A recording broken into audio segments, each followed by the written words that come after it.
Okay, for this morning, I'm going to combine my Greek word for the day with a exhortation out of my heart, see how the Lord anoints it, message with the time that we have remaining. Today's verse is James 4:7, which reads, "Submit yourselves therefore to God, antistete de to diabolo." Our word for the day is going to be antistete, or probably antistete, if I could just get my et at the right ending. Antistete de to diabolo. I'm sure you recognize the verse. Okay? This word antistete, which is in its verb form antistemi, anthistemi, like anth, is tamey.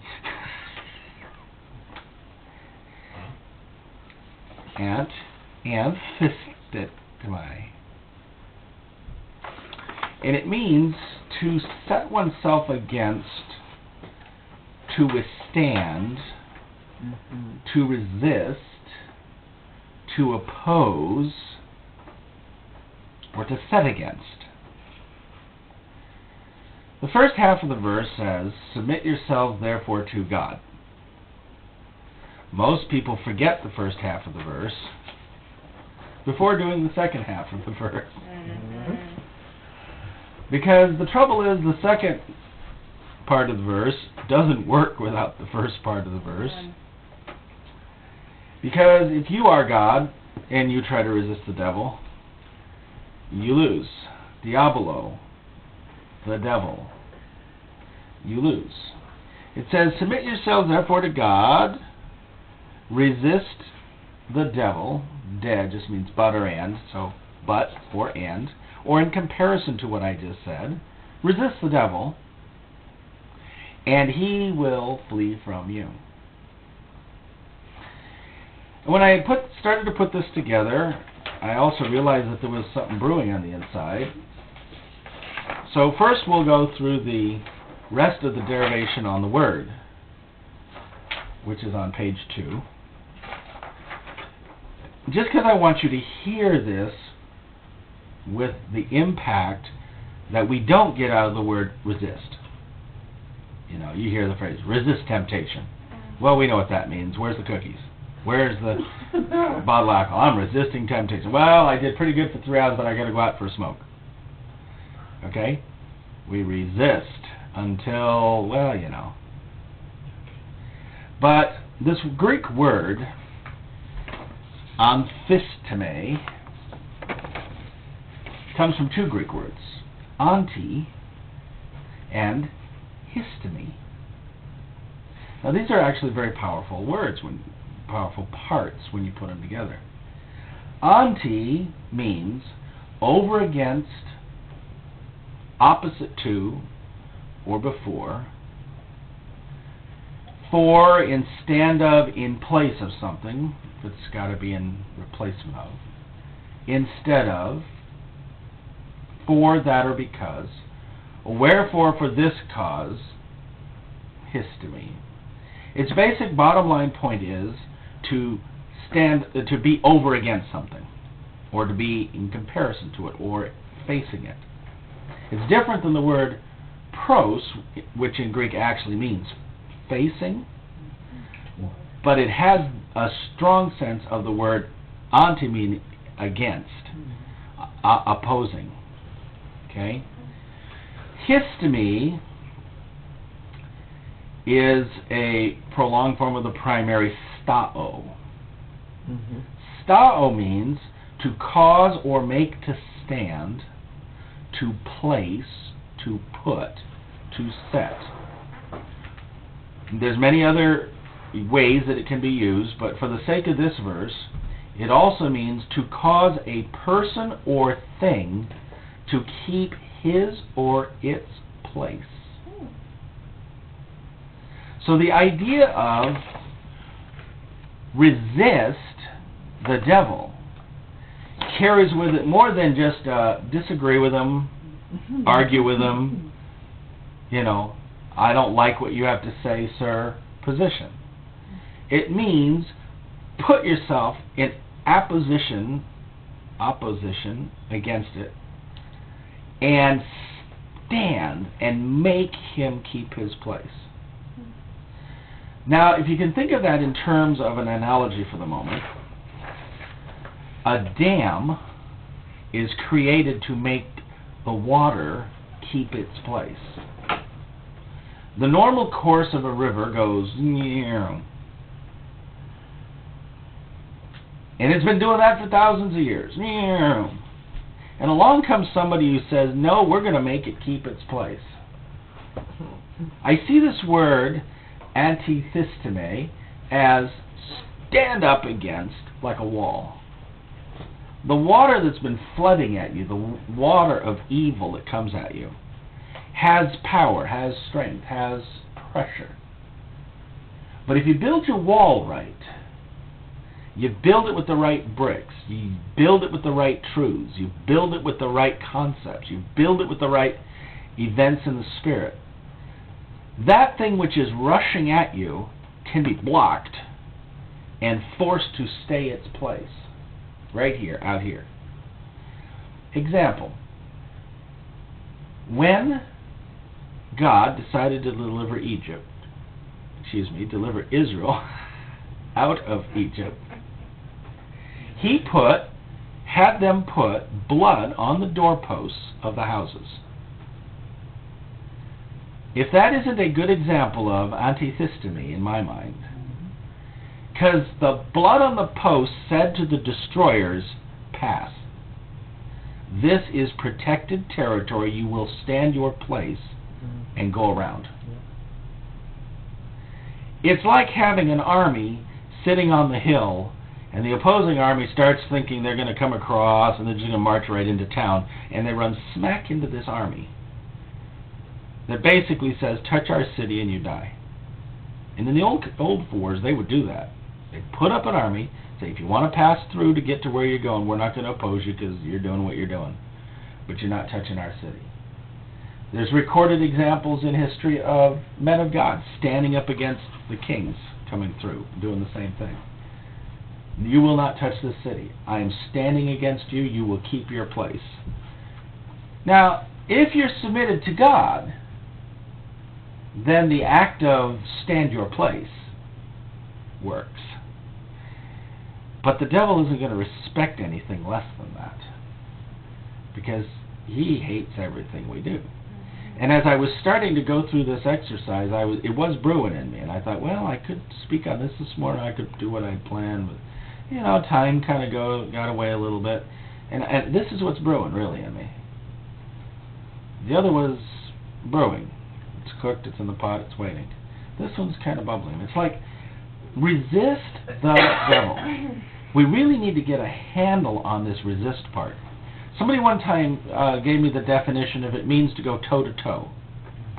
And I don't know which reference source they got it from, but like two warriors standing together, toe-to-toe, nose-to-nose, cross-armed. You're going to do what? Get out of my way, what? Get out of my way, bud. You're going to do what? No, I said get out of my way, bud. Make my day. Go on, hit me. Resist. It's more than just trying to overcome our sickness and disease of the mind and heart, soul and spirit. You know what I'm saying? It's resist. It's put up a brick wall. Now, what I find interesting is we human beings actually have this within our will to do. Oh, yeah. We do it all the time. Oh, yeah.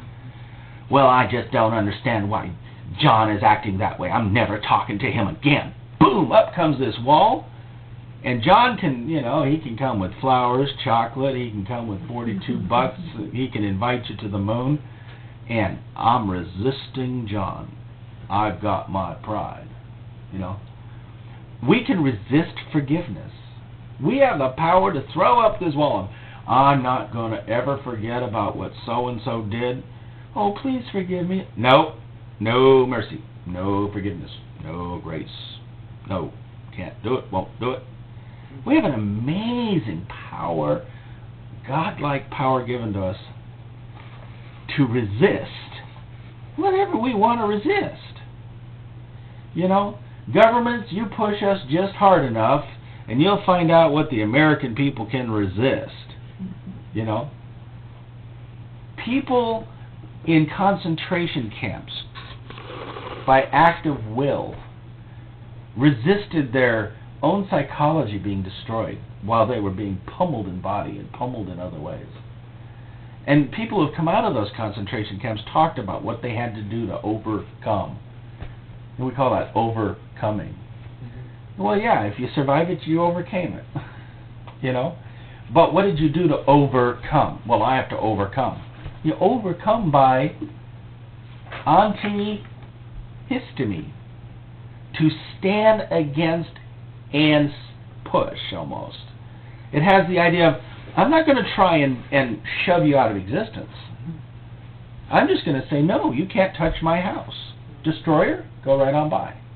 Go by. Do we even realize at times what must be available to us in the Spirit as far as angelic support, as far as the Spirit of God's support? Just for us choosing to activate our will and saying, no, I don't want you. How is it we can do it so easily to our fellow man, but we cannot do it to that which opposes us in evil, our adversary?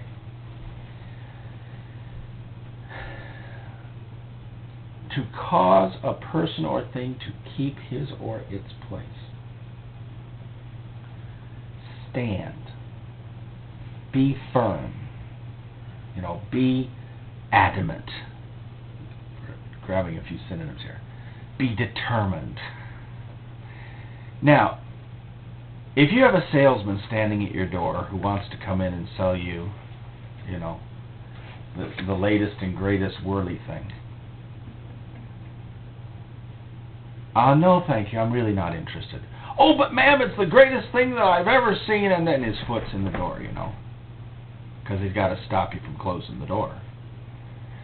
Well, but, I'm really busy. I understand, ma'am, but, just 5 minutes of your time, and his foot's further in the door, and now he's kind of leaning up against the doorpost, talking to you, in a relaxed sort of way, but, being friendly.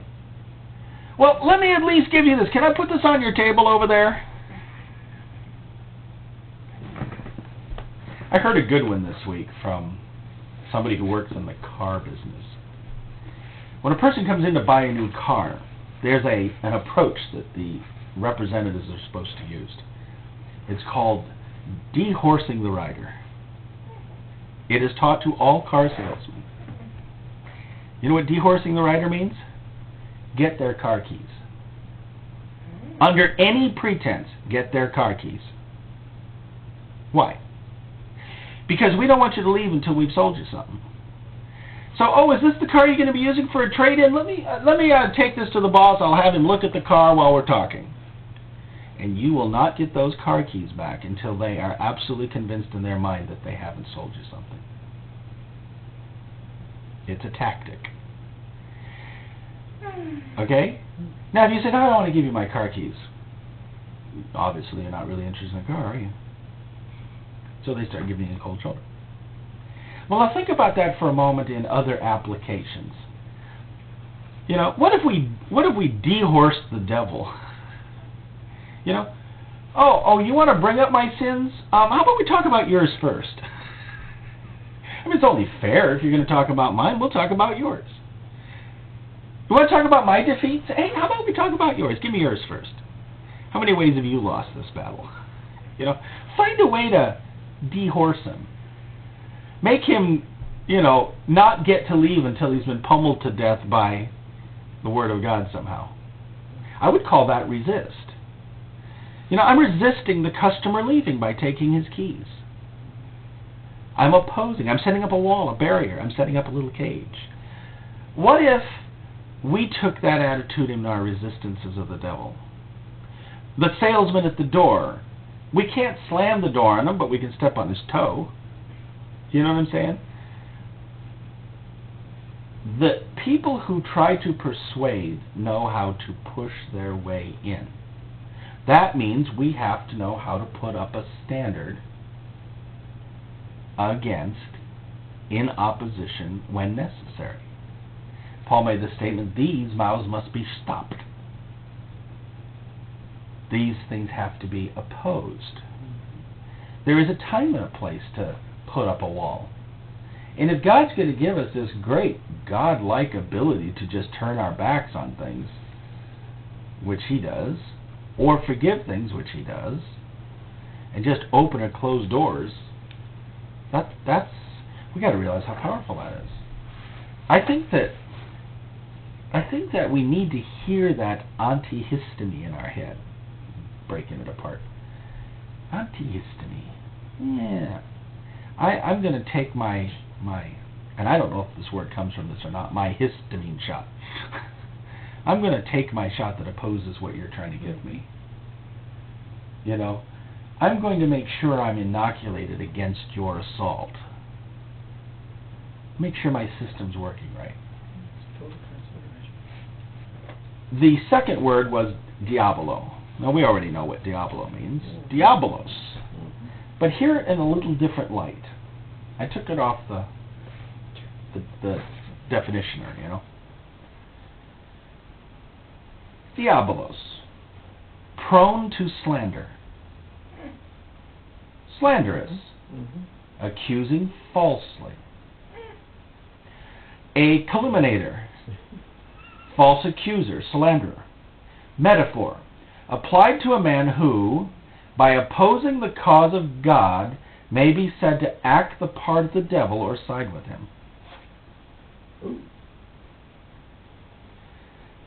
Satan, the prince of the demons, the author of evil, persecuting good men, estranging mankind from God and enticing them to sin, afflicting them with diseases by means of demons who take possession of their bodies at his bidding. Now, let's put this back in context. Resist the one who's accusing you falsely. Take an active, wall-like stand against lies. Who do you think you are? You can't minister the power of God. You can't have the grace of God. Do you realize what you've done? Yakety, yakety, yakety, yakety, yakety, yak. Yak, yak. I was saying to Carrie yesterday, I believe in conspiracy theories because false accusation is one of the 10 commandments we're not supposed to break. And you get enough people together creating a false accusation, we call that a frame job, and that's a conspiracy. Okay? In a certain sense, we've been conspired against by the enemy. 52 different voices in our head we think are ourselves, all working in unison to tell us what a scuzzbucket we are. When in fact, in reality, all 52 of them are the accusers, the scuzzbuckets themselves. They're the bad guys. Have you ever noticed that false accusers aren't the righteous folks? Not usually. I'm not saying they're not religious folks. They're not righteous folks. I mean, you bring a witness to the witness stand to defend. You bring an accuser to the stand to accuse. But you have to oppose the accuser. He's called the accuser of the brethren.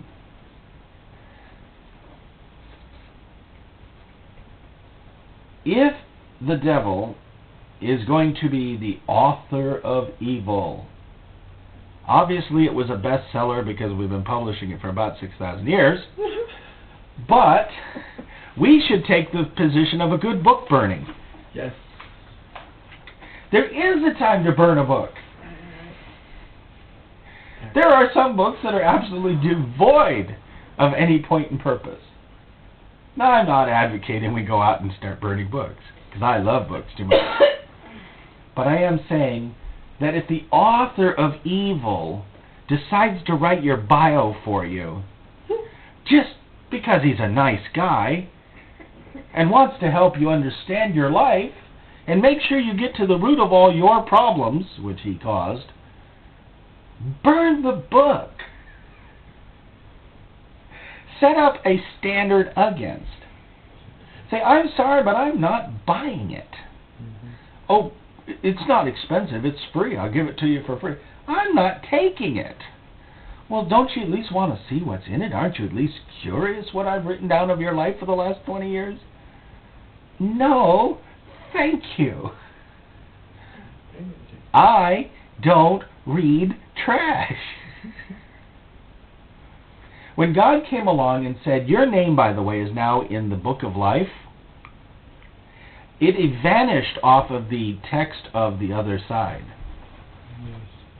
Do you realize that? Yes. You were on the book of death, and you went to the book of life to be recorded there. You are now part of that writing committee. And I'm sorry, but you're only authorized to read certain books. If the devil is going to send demons to take possession of bodies at his bidding and give them diseases, I love the way he wrote this. This is Thayer's. Okay? Then we should consider that maybe we don't want to have such a thing done on our house, and there should be blood right about here. You know what I mean? Here's my lintel, those are my feet, here's my top post. You know, blood, blood, blood, blood, blood, blood. I claim the blood. See, this is something I realized years ago. We're always praying for healing, which is after the fact, when we should be praying for health, which is before the fact. Or to put it another way, we should put the door on the post so the destroyer goes by, not through. Yeah. Okay? I'm not saying that God doesn't come to the rescue once we discovered that something tied a rope around our feet and is dragging us through the mud of the street out the back door. Lord, help me! I'm trapped! And he doesn't come down and slice that rope and say, there you go, how's that? But you know, after a while you got to say, whoop, there it happened again. Oh no, I'm being dragged through the street again. How about not stepping into the rope? Good idea. You know what I mean? He stepped into the same trap 3 times in a row, and the wild horse took off with you dragging through the mud. You know, like in the old westerns I'm talking about, you know. Mm-hmm. You know? Don't be there. Get in your time machine, and next time avoid the rope. You know? Otherwise, learn your lessons from your lessons, you know? If the devil is going to be out there declaring war, does that mean he has to fight on my house? On 4 foot of my posts? Do I really have to live with all the demons everybody else has to live with? Think about this for a minute. You go to work every day. You go to work and the first thing you encounter is demonized person number 1, demonized person number 2, demonized person number 3.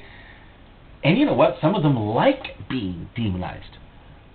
This is the way I am. Ha ha ha ha. And you're like, phew, get that slime off my face, you know. It's like they puked on you from the moment you walked in the door. Do you have to put up with that? Well, you can put your finger on, stop that, stop that, stop that, stop that, stop that. Well, that's one kind of resisting, but you're liable to get a lynching for that. There's another kind of resisting that says, all right, here's the way it goes, guys. I am full of Jesus. Anybody want to talk to me? And they go, too much light, too bright, gotta go, bye. You know, it's kind of like light switch on. And you walk into the room to resist the evil. As a matter of fact.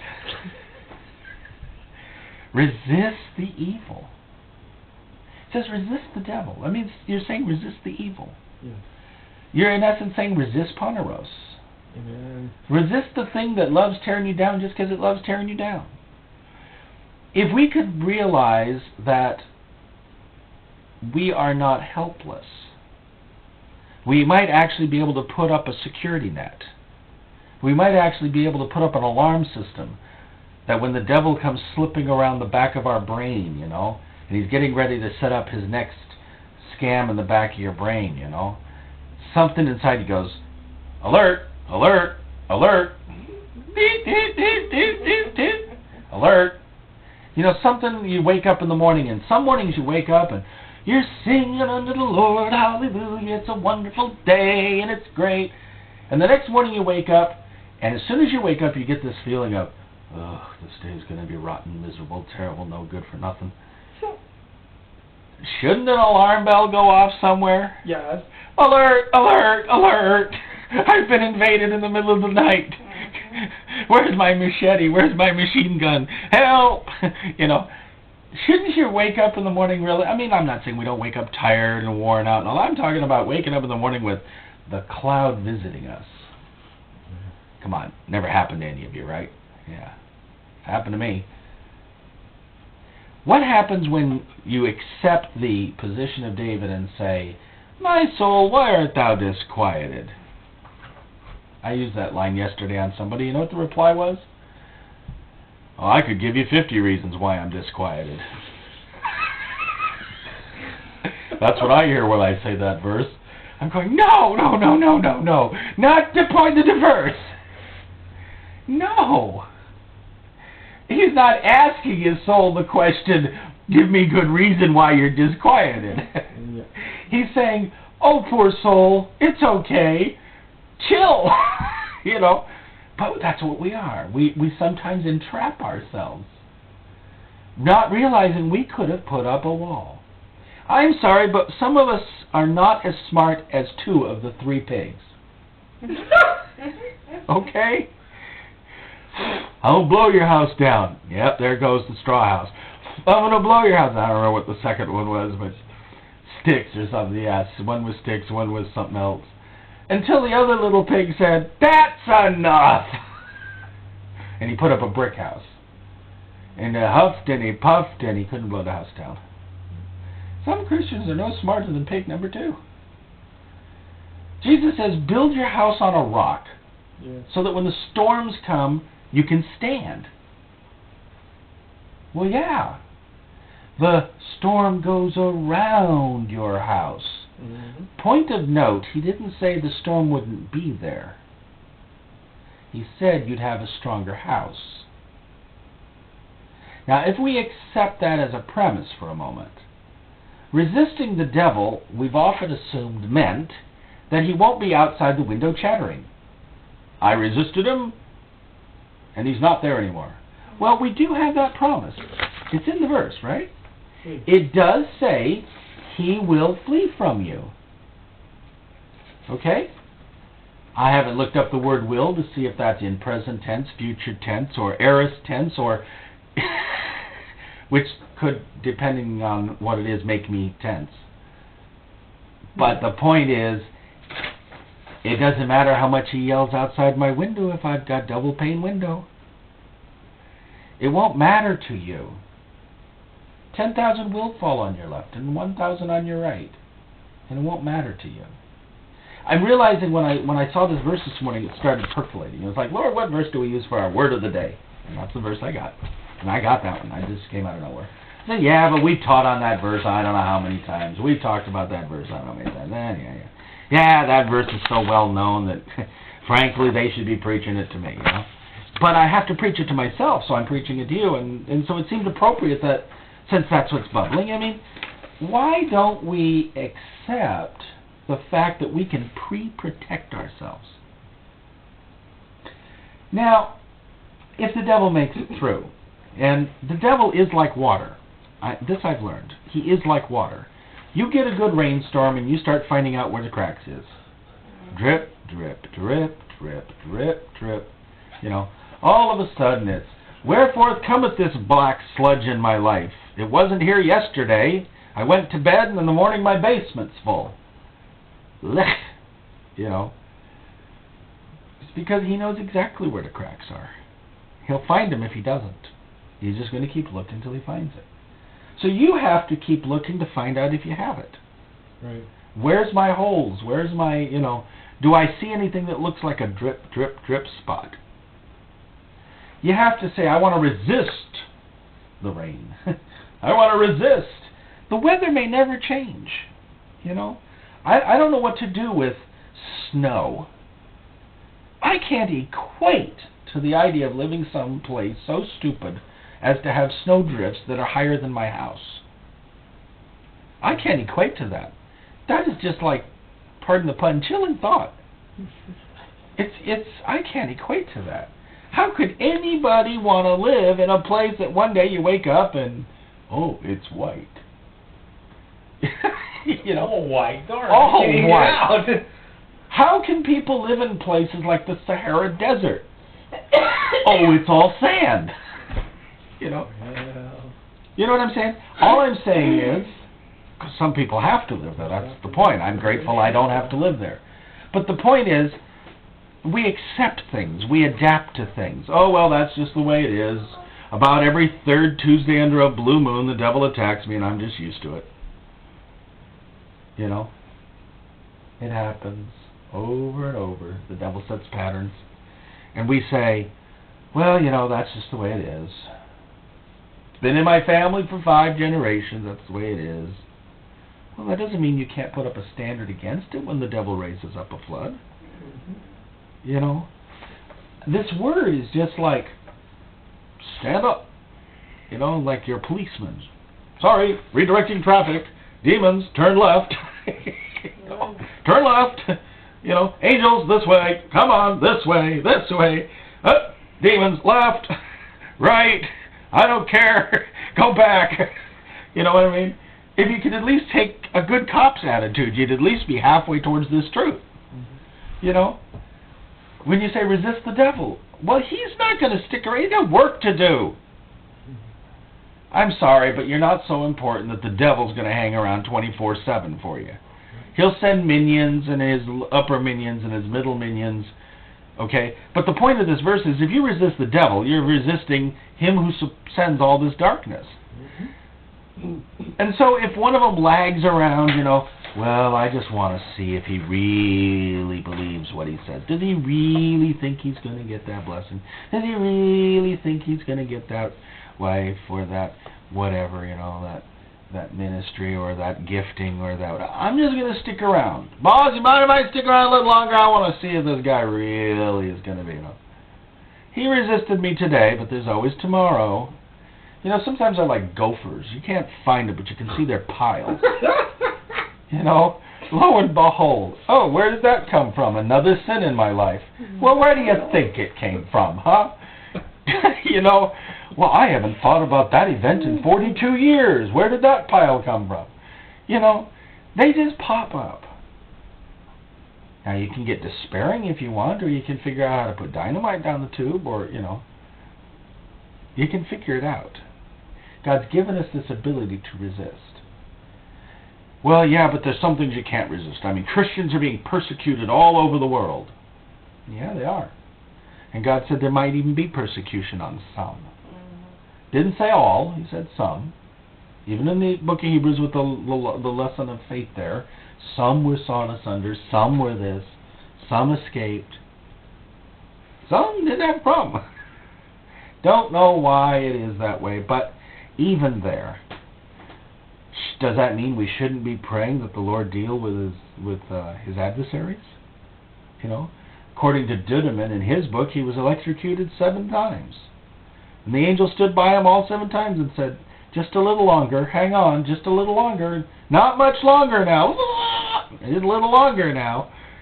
I'm sorry, but if I was in that position, I'd go, but you're an angel! You can pick that guy up, spin him around in a circle, and put a rock on his head, but...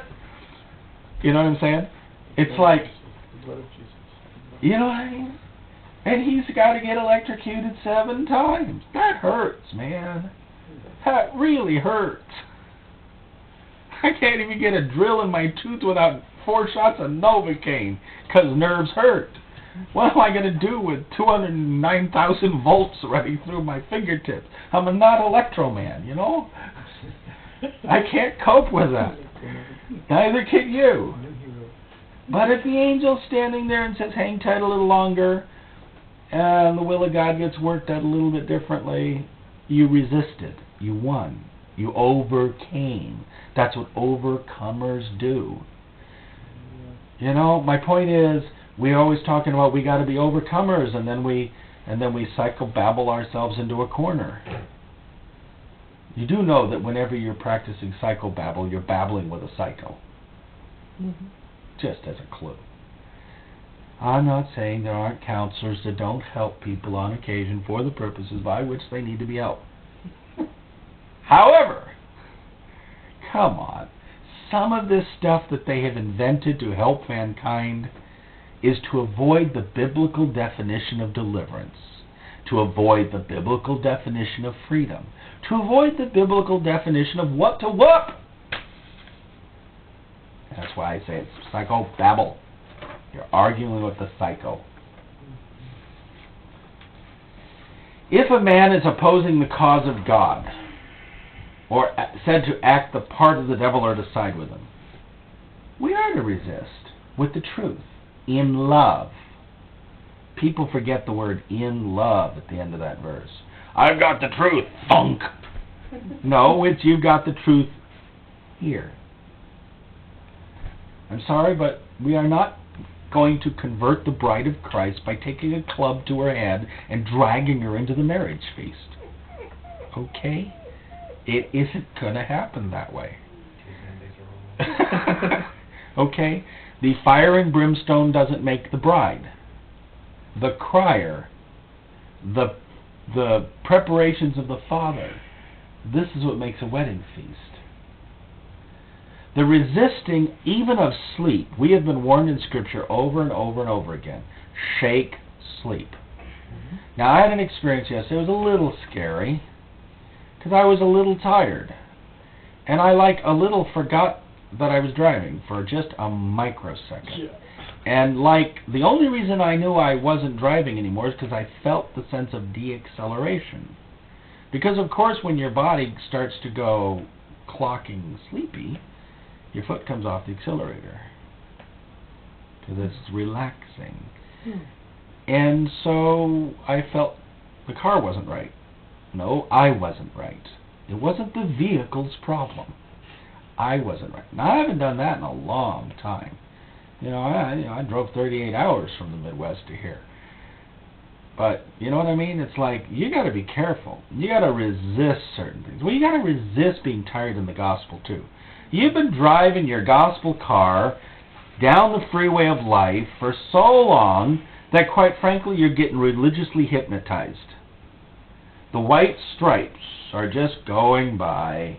Another truth, another truth, another truth, another message, another prophecy, another deliverance, another message, another truth. Mutter, mutter, mutter, mutter, mutter, mutter. And it's harder at night. When you're driving the gospel road at night and it's dark and you got to stay focused and you got to get through all this bad times, it's still the same. The white lights and the headlights and your soul can only take so much of a singular thing before it starts going, bye-bye, I'm going to go do something else now. And I think a lot of people walk out of the gospel just because they get tired. They don't really decide not to walk with Christ anymore. They don't. They don't decide to turn their backs on Him. And they don't decide to let the devil in their life. They don't wake up one morning and say, I've been resisting the devil for 24 years. I think today I'm just going to start submitting to him. They don't do that. What they do is stop resisting him. I really can't handle all this religious push and shove stuff that I got to do. I'm tired of praying. I'm tired of Bible studies. I'm tired of hearing Jesus one more time. I just don't want to hear it anymore for a while. So I'm not going to be coming to church for a couple of years, okay? Just thought I'd let you know in advance. I'm taking a sabbatical. I'm going to go have a day, year, month, and decade of rest.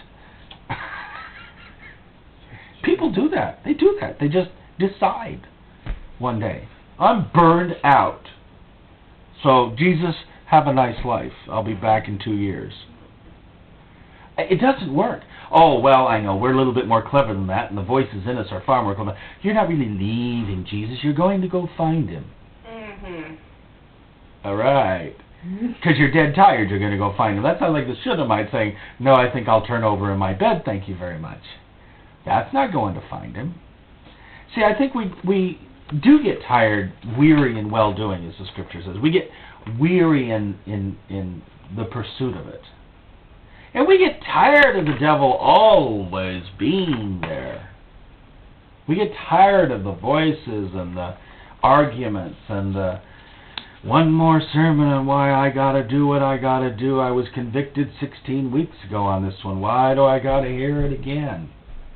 Well, quite frankly, because if you don't listen to the radio broadcast while driving down the freeway of life, you will fall asleep.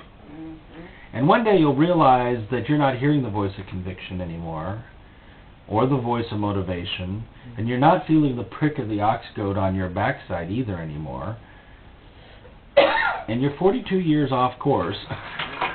Yeah. Yeah, I like that.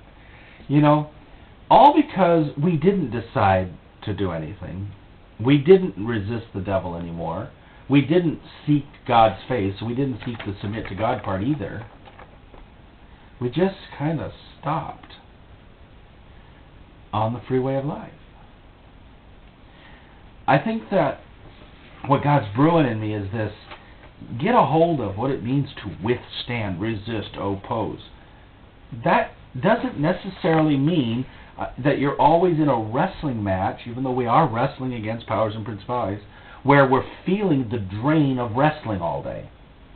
You know, he flips me, I flip him. He flips me, I flip him. He flips me, I flip him. Now, tomorrow, round 2. He flips me, I flip him. You know, how about barring him from the place of residency? How about resisting him that way? How about we change the idea of resist? How do you resist the fiery darts of the devil? You put on your armor. I don't know if you realize how simple that sounds.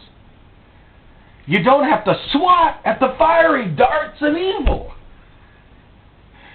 You know, you see 10 of them coming at you. Oh no! And you're trying to go away, slap, slap, slap. Yeah, that's doing it in your flesh. And it's liable to get your hands fried, because one of those areas you're going to miss, just slightly miscalculate how to swat it out of your life, and it's going to pierce your hand and fry you. Isn't it a lot more sensible to just take what God gave you, put the shield up, and keep walking? Thunk, thunk, thunk, thunk, thunk, thunk, that's what you'll hear. Thunk, thunk, thunk, thunk, thunk, thunk. And it'll get a little warm, but thunk, thunk, thunk, thunk, thunk, thunk. You know? That's what resist is. Here's your faith. See, I think we try to resist wrongly. We're trying to resist the hard way. We're trying to resist without using our force field, man. We're trying to somehow shoot our anti-ballistic bullet against the devil's dart. Okay, and I'm a really good shot, so I'm going to shoot down that line. Boom, I got him. There's another one coming. Boom. What's that? It's a little bigger. Oh, they called that a missile? Oh, do I have any anti-ballistic missiles around here? Did I ever get to the understanding of that level of powers and principalities where they went from bullets to missiles? Heat-seeking missiles with my name on it. I'm running like crazy. I'm getting nowhere. It's following me! Yeah, it doesn't say run from the devil and he'll flee from you. It's resist him. Find the appropriate anti-ballistic response and have a neural net ready to go. Come on. How many verses do you have to store up on before you use them? 1. You'll need it tomorrow, whatever it is. God will give it to you. That's a fact. God is a just-in-time God. He does give things just in time. When do you need that song line that you heard 6 weeks ago? When it's time. So you say to yourself, maybe I need to be a little bit more flexible in the way that I resist the devil. See, we get locked into these patterns, and the devil knows it. It's the boxing match patterns. Okay, here's how I resist the devil. I pray 5 hours. Boom, boom, boom, boom, boom, boom. And the devil kicks you in the shins because he decided to do karate today. Because he's not going to play fair. You thought it was a boxing match. He decided to make it karate today. And you got kicked in the shins. You know what I'm saying? So then if it is a boxing match, and you really are toe-to-toe, nose-to-nose, resisting the devil, and he's boxing, and you're pushing, and he's pushing, son of a gun if he doesn't find the weak point anyway. See, we assume that getting in the ring with him is the right answer. As soon as we're in the ring with him, we're not even sure what the game is. If we could get to the place where we're just a good all-round capable defender of the peace. We got our grenades, we got our missile launchers, we got our thing on our back, our laser scope, we're pretty well armed up. So now, the devil says, all right, let's try gas. Doesn't work, got a gas mask. Let's try lasers. Doesn't work, we got a reflector. Let's try a jamming frequency. Doesn't work, we got a dampening field. He starts going, well, this isn't fair. I started this war and I got to come up with something. There's about 1 billion ways to resist the devil. No, we've got it down to one method and we always use it. Jesus, help! That's how we resist the devil. Jesus, help! And he goes, punch! No, I want to punch. He says, shoot the arrow. Oh, but my fingers are bloody. They hurt from the last 50 I shot. You getting my point here? It's like God gave us in the Word 1 billion ways to resist the devil. We can argue them out. We can cast them out. We can ignore them. We can put a will wall against them. We can quote scripture at them and just make their ears burn. Open up the avenues of your capability for walking your opposition. Realize that Diablo is the accuser. Now, he can be a false accuser or he can be a true accuser. He can come up to you and say, you've done this and this and this and this, and that's true. Or he can come and say, but your motive was this and this and this and this, and he's lying through his teeth. He's going to give you a complete psychological profile on why it was you did what you did when you did these things which are true. Only appropriate advice here is don't listen to the counselor. Don't take his advice. Don't take your advice either. Do you know that your subconscious, your inner mind, which holds all that data field of stuff, which bleeds out in your dreams, those really bizarre things where you're bouncing from scene to scene. I had one the other day that had 4 people in it that I haven't even thought of for a while, all mixed in the same dream. It's like, I don't know if I should interpret this or not. But your mind has all that stuff stored in there. So some of it comes out of your own misery of soul that God's never gotten a chance to heal. Mirror, mirror on the wall, who's the weirdest of them all? I am. Who's the worst person on the planet? I am. Who's chiefest of sinners? I am. I'd like to break the mirror is what I'd like to do because I think he's a demon. But admittedly, he lets me see myself. The truth of the matter is, sometimes the best way to resist the devil, the only winning move, is not to play. He starts to talk in your ear about yourself, and all you have to say is, I'm not on that topic today. Have you ever done that one? I have. I'm not on that topic today. Today is not Discuss Anthony Day. I just don't want to even have the conversation. Thank you very much. You do that to people, don't you? You stand up and somebody starts to get on you about something or other, and you go, I just don't want to hear about Boeing today, or job today, or President Clinton, or President Bush, or President anybody, or I just don't want to talk about that today, My poor wife, yesterday, I said to her, I made a suggestion to her that she go listen to talk radio. Because I listen to talk radio on occasion. Well, sometimes you should listen to it. And sometimes you should turn it off. Because, quite frankly, it's going to get under your skin no matter how calm you are. You know, sometimes the only winning move is to not watch the news. Okay? You've shown me the picture of the burning building 52 times. I appreciate that. I'm done. I really don't need to see another one. You know, I really don't need to see it again. I know what happened. I understand that we need refresher courses and reminders and all of that, and I'm not talking against that. But I am talking about, we need to realize our options are a lot more strengthening, a lot more capable than we give credit. Do you know sometimes the best way to resist the devil is to give mercy and grace? Just forgive yourself. How about that? Amen. I forgive myself. It says that whoever sins I forgive are forgiven, and whoever sins I remit are remitted. That's right. And you're right, you brought up a pretty good point there, rotten, no good for nothing, slimy, two-faced, two-horned creature. But I appreciate the fact that you brought it up, because I haven't taken care of that one. So, I hereby forgive me and remit my sins. I mean, you can almost do that. You'd be amazed. Devil does not like that one. He does not like the idea that somebody can remit somebody else's sins for real. See, he wants us to struggle with the forgiveness of God. He wants us to stand before God and go, Lord, I know you can forgive me. I know that you want to forgive me. I know that I need forgiveness.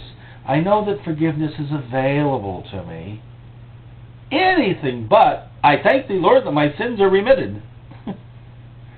That they've been removed. They've been separated as far as the east is from the west to remembered against me no more. So why am I having this discussion if you don't know what we're talking about?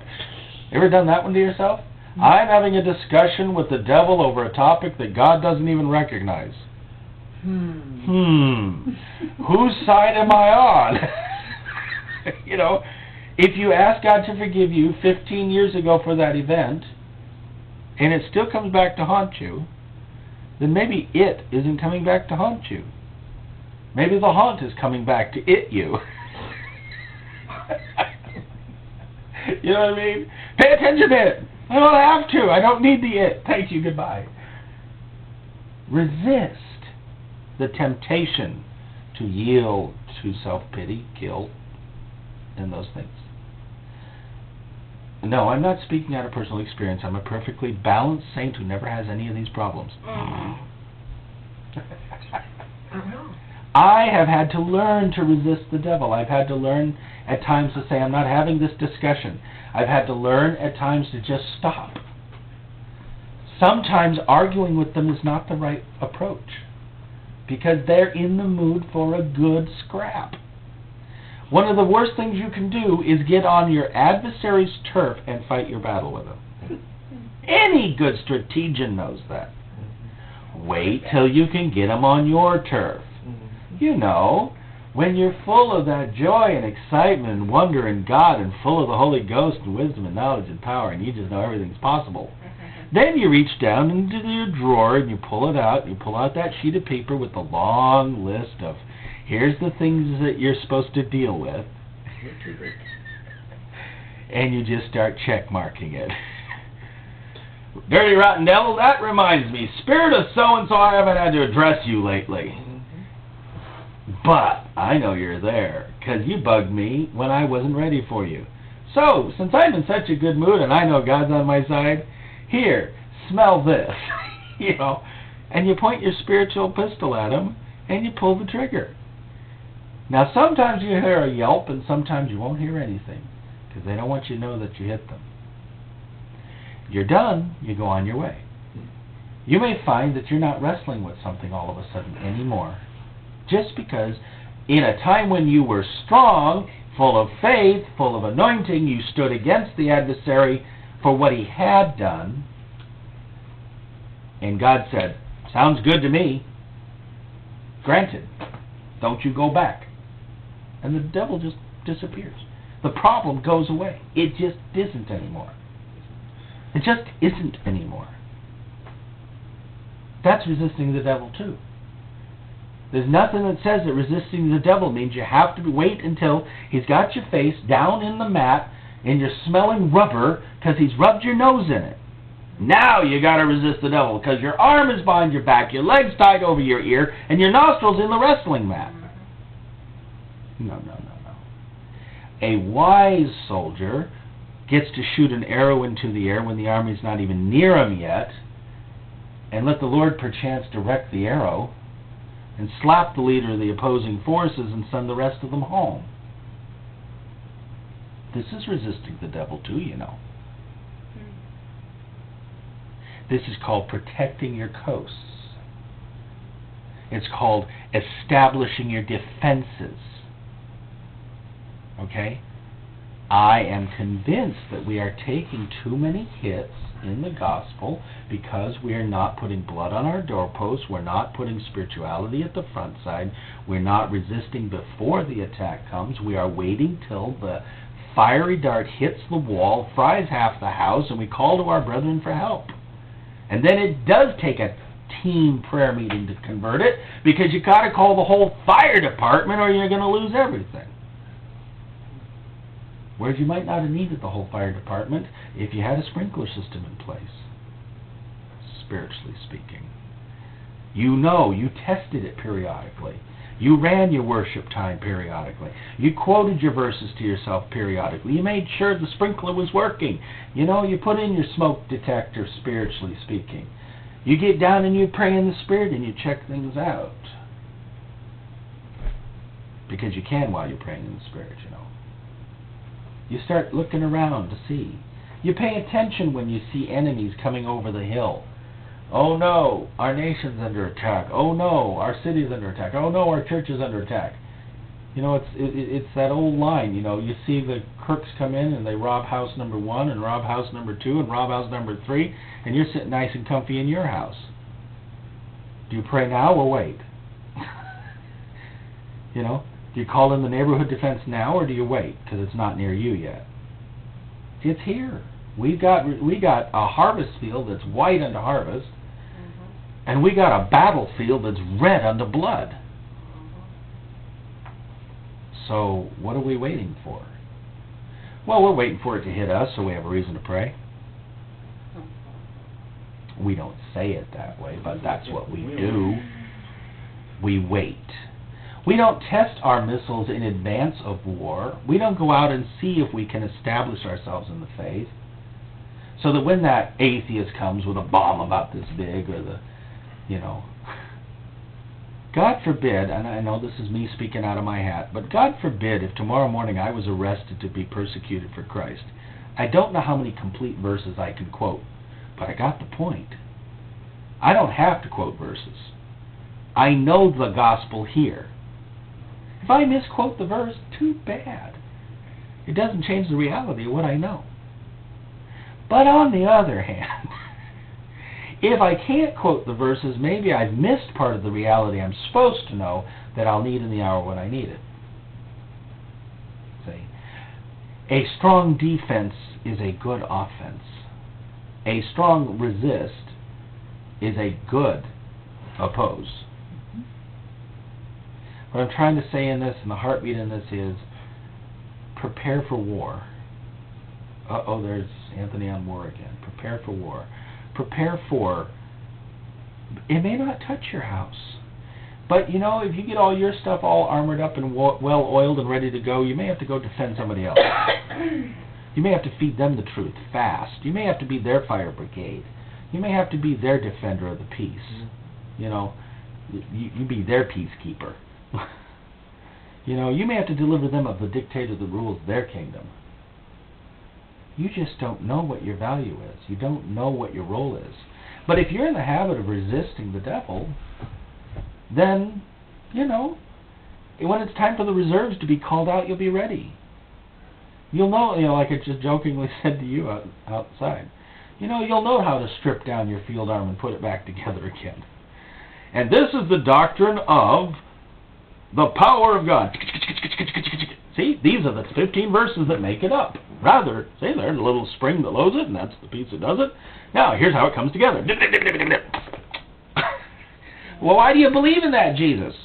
Well, obviously you missed the lesson. Let me dismantle that for you again. You know, lay out all the pieces. See, these are the pieces that make up the howitzer. Ready? Put it all back together again, with my eyes closed, of course, because I'm really good at this. Now, what are we killing? What are we going after? What are we shooting? You know, so I got to get us up to modern analogies here, because, you know, making the javelin analogy doesn't quite work for me. And here's how you prepare for war. You whittle your stick. You scratch your stone. You tie your rope. You tie it around sideways. You put a little tar and pitch on it. You make sure that it's well balanced. Okay. So field strip your javelin. I don't care. What's your weapon of choice? I want to think in terms of the scriptures are pretty powerful, you know. You know, anti-ballistic missile type stuff. And you know, the funny thing about it is, and this is true, once you build your truth, and you build it good and solid, all you need is the security code to activate it. It really is true. Mm-hmm. Once you know that you know what this verse means, that verse means, this verse means, how it ties together, it goes together like this, and it's all made, you can just take that thing and set it right over there and put the key around your neck and wait. But if we're going to take the other approach, which is, enemy coming, quick, how do we make a missile? You're a little late. You're going to have to figure out how to pick up pieces, because we do that too. We are Red Cross. You know, some of us have hospital duty. Some of us have fire brigade duty. Some of us are spiritual physicists who are supposed to be putting together the equations to figure out exactly why it is that the enemy's doing what he's doing and how to resist that. You know, some of us are the spiritual scientists who are studying the bacteria and the viruses of the spirit, saying, okay, here's what you got to do, guys. Anybody who wants to be inoculated against the spirit of so-and-so, come to my seminar, 4250, and I'll inoculate you. But you got to take your shots when you go home. I can only sell it to you. I can't make you take the shot, take the vitamin pill, eat the spiritual truth that I just gave you. I am not going to take my finger and put it down your throat so that you'll get to eat the pill of how to resist the devil. Not my job. I am the physician's dispenser. I feel like a Pez, but anyway, I am the physician's dispenser. Here I am. Here you are. Here's the truth. How many ways can you resist the devil? Take it home with you. Eat it. Chew it. Think about it. Ask the Lord about it. What other weapons do I need? What verses do I need in my hands? What prayers do I need to be putting up? What exactly am I supposed to be doing so I don't have to live always slaughtered? And if you don't feel slaughtered, look around you. There's a lot of people who are. I'm amazed at how people resist the cure. Resist the cure. Yeah, I know, you're a preacher, so I expect you to be like that. Yeah, but I'm trying to tell you, take the cure. Well, I got to work this one out myself. No, take the cure. You know what I'm saying? Resist the devil at all times. But start expanding your concept of what that means. Realize where your limitations are in that concept. Realize you've locked it too tight. Realize that when he said resist the devil, he gave us 1,600 years worth of writings to figure out how to do it by example and otherwise. So that we could actually know what footing to be on. That's not easy. It's just assimilated. We need prayer warriors. We need people who will come from behind and protect and cover us. But even they have to learn how to use their craft. Even they have to know what their relationship is with God. They got to know what prayers they can ask of Him and what they can't, because He's given them this band of responsibility and not that band of responsibility. But even within the band of responsibility given, the amount of resistance that's possible is vast within that band of responsibility. Some people are verse slingers. You know, they're your guys with the rope and a rock. They're going to take down every Goliath with a verse. Mm-hmm. And some guys aren't. Some guys are going to do it the other way. They're going to get in there and scrap and fight and wrestle and turn and flip, and you're going to watch them do it for about 6 months, and then all of a sudden they'll walk away. It's like this, dust off their hands. Well, I took care of that problem in my life. And you walk up and say, I have this problem in my life and I didn't know how to take it. And I look at you and say, it's very simple. It takes about 6 months. You just get down in the dirt and you wrestle them out. Say, well, I tried that and I got whooped every time I tried that. Anybody else got an answer? Sooner or later you find the guy who's got the answer that fits the resisting you got to do. Because you went up against a martial artist spiritual fighting kung fu warrior creep. You didn't go up against John Wayne's adversaries with a rope, rope, a pistol, and a cowboy hat. So look for your answers. Keep looking until God gives you the one that fits you. I can give you what I've learned. I can give you what ways I know to resist. I can give you what ways the Scripture talks about to resist, and as many of those as I can give you one from. But the truth of the matter is, all those Old Testament examples, there's types and shadows hiding there all over the place. I was realizing yesterday, sometimes the best way to win a war is to just slap a potsherd and let some light come out and let the enemy get scared to death and run away. That was resisting. What a great way to resist.